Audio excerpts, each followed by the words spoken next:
Уважаемые земляки, якутяне, я призываю всех вас выйти на этот разрешенный митинг 9 апреля вот на площади Дружбы в городе Якутске, да, потому что хватит нам всем терпеть, пора нам всем объединяться и сказать свое слово, потому что слово народа, оно должно дойти до руководства, до высшего руководства страны.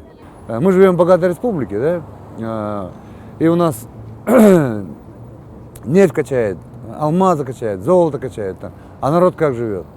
Дожились до того, бензин у нас самый дорогой. У нас глава республики намерен того, чтобы этих олигархов заставить строить нефтепровод, НПЗ, они наоборот отказались, за спиной народа отказались. Талакан, когда отдавали Сургутнефтегазу, там в лицензионном соглашении было обязательное строительство было этого НПЗ. Они потом уже сказали, что это экономически невыгодно, им невыгодно экономически. Видите ли, 10 миллионов тонн в год качать могут, да? Вы даже не представляете, сколько они денег уже себе выкачали. И население, что такое для них население? Для них население это ничто.